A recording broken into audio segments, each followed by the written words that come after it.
pergunta não tem nenhum interesse, não é nenhum interesse naquele caso concreto, né? Ele vai falar, não indefiro, não vou fazer essa pergunta em hipótese alguma, indefiro. Pode? Pode. Pode. Por quê? A nossa aluna fez essa pergunta, por quê? Porque a prova é do juiz. Lembra? Eu produzo a prova para convencer o juiz. Se o juiz entende que aquela pergunta não é pertinente, seja porque não está relacionada com o fato daquele caso concreto, seja porque ele já está satisfeito, ele indefere.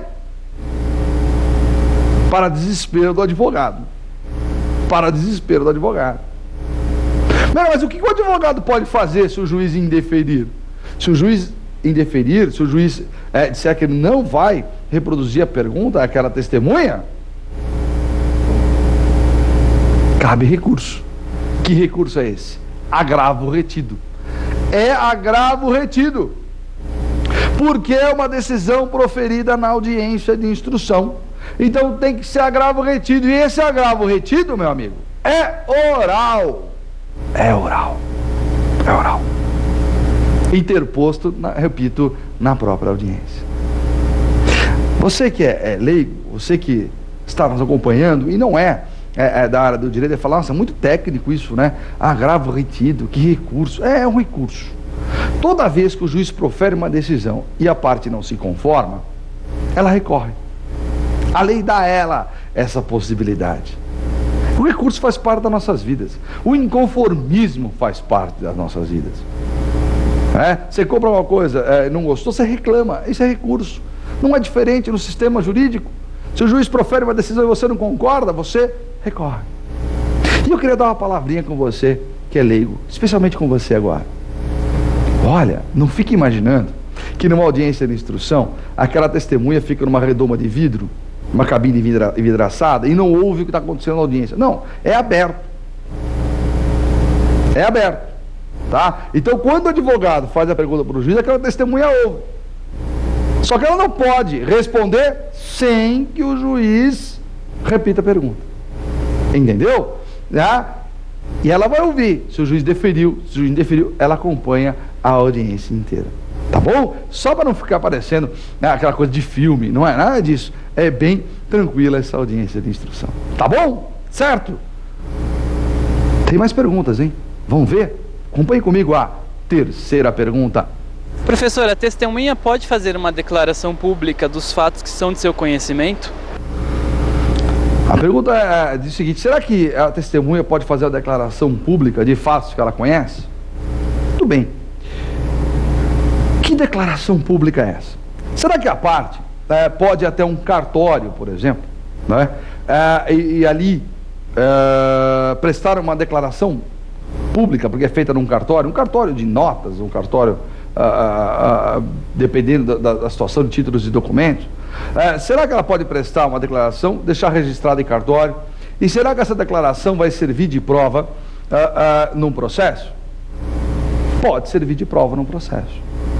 Só que, embora ela seja uma declaração pública, pode ser, claro, que o juiz queira o quê? Ouvir aquela pessoa de novo. Isso é possível. Não há dúvida. Mas se a pessoa já morreu? Se já morreu, não pode ser ouvida de novo. É claro, já morreu. Se já morreu, não tem o que fazer. O juiz vai dar o valor adequado àquela declaração pública. Agora, veja bem, vamos imaginar que a pessoa esteja viva, né? Se a pessoa mentir naquela declaração, nessa declaração pública feita em cartório, também ela poderá ser processada por crime de falso testemunho. A mentira nessa declaração pública também pode ser a pessoa pode ser processada por crime de falso testemunho. Porque é um depoimento. É um depoimento como testemunha. E que a pessoa tinha tanta segurança naquele depoimento que resolveu registrá-la publicamente. Registrá-la publicamente. Você fala, mas quando que isso será utilizado? Muitas vezes uma pessoa presenciou um fato e a pessoa não mora naquela cidade, a pessoa mora em outra cidade, dificilmente vai voltar, então ela vai até o cartório e faz uma declaração pública. No momento da instrução processual, o advogado vai utilizar a declaração e se o juiz entender que ela é válida, que ela é interessante para aquele caso, ele vai adotá-la e vai julgar de acordo com o seu convencimento. Mas é possível sim essa declaração. Assim como é possível que o juiz venha colher o depoimento de uma testemunha num outro local que não seja no fórum. É possível sim que ele num outro local que não seja no fórum.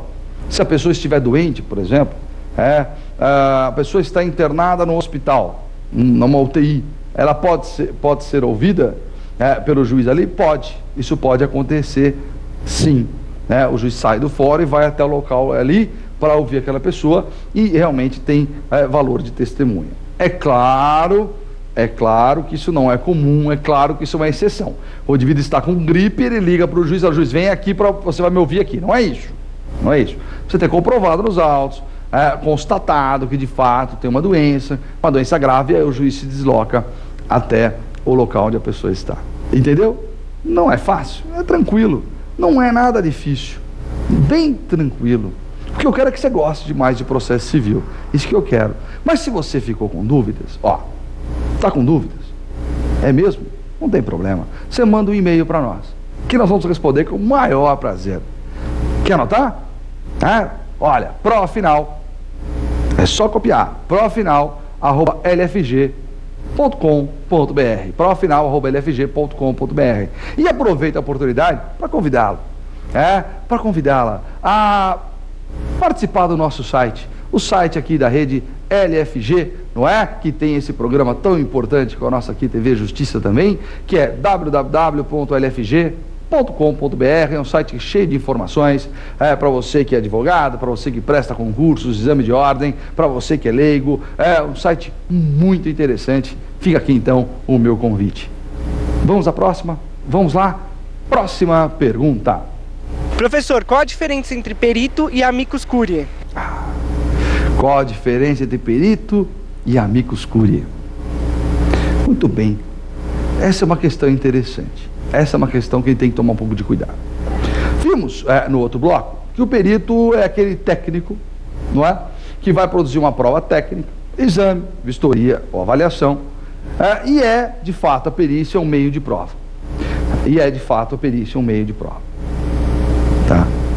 Esse perito é nomeado pelo juiz, cujo objetivo é a produção da prova para que ele se convença da veracidade dos fatos. Ok. E esse amicus curiae? Esse amicus curiae, que é muito utilizado nas ações coletivas, é muito utilizado no STF em casos de grande repercussão, são pessoas que conhecem profundamente determinada matéria, que têm interesse em determinado fato, em determinada situação, e ingressam espontaneamente no processo. Tá? Ou às vezes até requerido por um ministro do STF, também pode ser, ingressam no processo não com o objetivo de produzir uma prova, não com o objetivo de auxiliar uma das partes. Não. Amicus curiae é o amigo da verdade. É aquela pessoa que vai auxiliar, olha que importante, que vai auxiliar o órgão julgador para que ele profira um julgamento justo. Não é prova, não funciona como meio de prova, ele apenas dá subsídios, ele apenas dá elementos àquele órgão julgador.